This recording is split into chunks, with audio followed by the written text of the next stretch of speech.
اب بڑی زبردست آیت آ رہی ہے، الا یعلم من خلق، کیا وہ ہی نہ جانے گا جس نے تمہیں پیدا کیا ہے، وَهُوَ اللطیف الخبیر، وہ تو بڑا باریک بین ہے، خبردار ہے۔ یعنی کسی بھی دنیا میں بھی آپ دیکھ لیں، یہ گھڑی ہے، گھڑی تو ہم پہنتے ہیں، ٹائم دیکھتے ہیں، بہت انفارمیشن ہے اس کے بارے میں، لیکن سب سے زیادہ انفارمیشن اس کے پاس ہوگی جس نے اس گھڑی کو بنایا ہے، اس کو ڈیزائن کیا ہے، اس میں گیئرز کا سسٹم رکھا ہے، پھر ان کو ایک مینیجبل فارم میں جوڑا ہے، پھر سیل لگائی ہے اس کو واٹر پروف کرنے کے لیے، اس کو جوڑا ہے، سب سے زیادہ نالج اس کے پاس۔ تو اللہ تعالیٰ ہمارا کہ جب ہم تمہارے دل کے حال کو بھی جاننے والے ہیں تو اس پہ اللہ تعالیٰ اپنا یونیورسل ٹروتھ دے رہا ہے، الا یعلم من خلق، کیا وہی نہ جانے گا جس نے پیدا کیا ہے؟ یعنی کائنات میں تمہیں اگر کوئی سب سے زیادہ جان سکتا ہے تو وہ جانے گا جس نے تمہیں پیدا کیا ہے۔ سورہ نجم میں آیا نا کہ وہ تو تمہیں اس وقت سے جانتا ہے جبکہ تم ایک ایمبریو کی شکل میں تھے، تو اپنے آپ کو نہ کہا کرو کہ میں بہت نیک ہوں، وہ جانتا ہے تم میں سے کون پرہیزگار۔ انسان کی کیا اوقات ہے؟ اللہ والذی جعل لکم الارض ذلولا فامشوا فی مناکبہا، وہی اللہ ہے جس نے زمین کو نرم کر دیا ہے تاکہ تم اس میں اطمینان سے چلو اس کے راستوں پر، وکلوا من رزقہ، اور کھاؤ اس میں سے جو رزق تمہارے لیے اس نے پیدا کیا ہے، والیہ النشور، اور اسی کی طرف تم کو اٹھ کر جانا ہے۔ دیکھیں اس زمین سے اللہ نے انسان کو اٹھایا، اس زمین کو خوراک کا ذریعہ بنایا، اس زمین میں ہی لوٹائے گا، چاہے آپ قبر کے اندر پہنچ جائیں، چاہے آپ کو جلایا جائے، راکھ پھر زمین میں ہی جائے گی، آپ ایئر کریش میں ختم ہو جائے آپ زمین میں ہی آگے ختم ہوں گے، آپ سمندر میں ڈوب جائیں آپ زمین میں ہی ختم ہو رہے، جو کچھ ہے اسی زمین کے اندر ہی ہوگا، اور اسی زمین سے اس نے تمہیں اٹھانا ہے۔ أَأَمِنْتُم مَّن فِي السَّمَاءِ أَن يَخْسِفَ بِكُمُ الْأَرْضَ فَإِذَا هِيَ تَمُورُ، کیا تم بے خوف ہو گے اس ہستی سے جو آسمانوں میں ہے کہ وہ تمہیں زمین میں غرق کر دے اور زمین تھر تھر کانپنے لگے؟ یعنی اللہ تعالیٰ سے بے خوف ہو کہ اگر اللہ تعالیٰ نافرمانی کے سبب چاہے تو تمہیں زمین میں دھسا سکتا ہے۔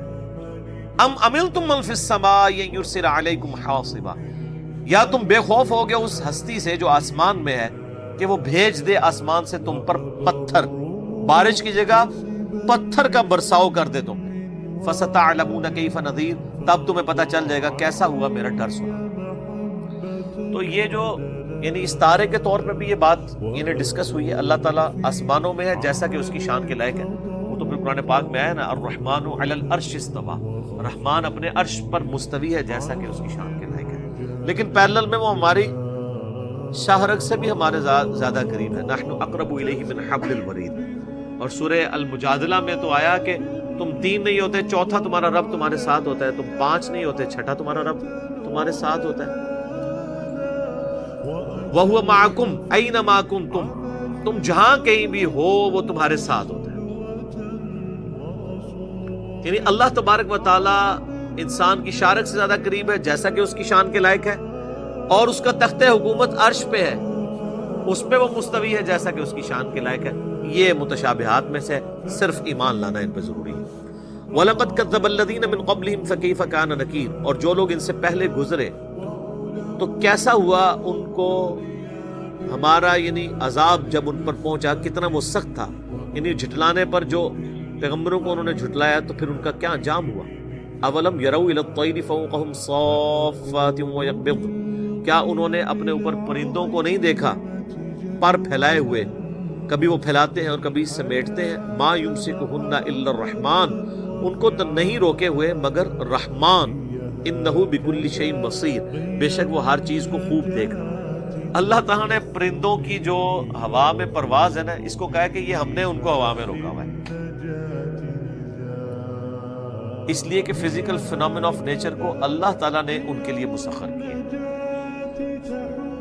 اگر ہوا کے اندر قوت بوئنسی وہ والی موجود نہ ہو، یا جو اڑنے والی چیز ہے اس کا وزن اس سے بڑھ جائے کہ اس کے پر نہ سپورٹ کر سکتے ہو تو اڑ سکتی ہے۔ شتر مرغ اڑ سکتا ہے، مرغی اڑ سکتی، چھلانگ تو لگا سکتی، اڑ نہیں سکتی، پر تو ہیں اس کے ساتھ، اور انسان تو ویسے ہی نہیں اڑ سکتا، بزرگ بھی نہیں اڑ سکتے۔ سر کوئی نہیں اڑ سکتا، سب کہانی ہے۔ اچھا پھر پتہ کیا کہانیاں کراتے ہیں؟ کہتے ہیں دیکھیں جی مادی ترقی اتنی ہے کہ گورے کا بنایا ہوا موبائل 10,000 کلومیٹر سے سن رہا ہے، تو اللہ کا ولی کیوں نہیں سن سکتا؟ بندہ کہتا ہے ہاں یار گل تو صحیح ہے، واقعی گل صحیح ہے۔ تو سر گورے کا جو موبائل سن رہا ہے وہ تو ہم دیکھ رہے ہیں نا، آپ ذرا ولی کو بھی لا کے ذرا سامنے لے آئے نا، وہ کر کے بتائے۔ اور اس کے اوپر پھر میں پھکی دیتا ہوں کہ ولیوں کو تو چھوڑ دیں، یہ ولیوں کے جو مرید ہیں، یعنی جو یہ ہمیں بتا رہے ہوتے ہیں آپ لوگ سارے جتنے بھی 100 کے قریب لوگ بیٹھے ہوئے ہیں، ہم آپ سے پوچھتے ہیں کہ آپ افضل ہیں یا چڑیا؟ کیوں نہیں؟ انسان افضل ہے نا، تو انسان اڑ کے دسے نا، پھر چڑیا اڑ لیتی ہے۔ اس لیے کہ چڑیا کو اللہ تعالیٰ نے وہ کوالٹیز دی ہیں، انسان نہ اڑ کر بھی اس سے افضل ہے۔ تو بزرگوں کو اڑانے سے آپ کو کیا فائدہ ملنا ہے؟ افضلیت کرنے کے لیے اڑوانا ہے؟ تو بزرگوں کے ماننے والے تو چڑیا سے افضل ہیں۔ تو ابھی ہم چیک کر لیتے ہیں، چڑیا کو تم نے اڑتے ہوئے دیکھا ہے؟ کوئی مرید بزرگوں کا اڑ کے بتائے تو نہیں اڑ سکتا، سب بزرگ بھی نہیں اڑ سکتے، یہ پاسبل ہی نہیں ہے۔ اللہ نے انسان کو ان چیزوں کے ساتھ جوڑا ہوا ہے۔ یہ جو صحابہ کرام کے گھوڑوں کی قسمیں اللہ نے یاد فرمائی ہیں کہ وہ میدان جنگ میں والعادیات ضبحا فالموریات قدحا فالمغیرات صبحا، آگے جا کے وہ لڑتے ہیں۔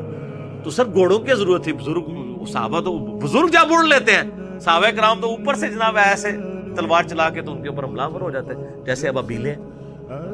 سب کہانی ہے، اس طرح نہیں ہوتا، دنیا بقدر ایفرٹ ہے۔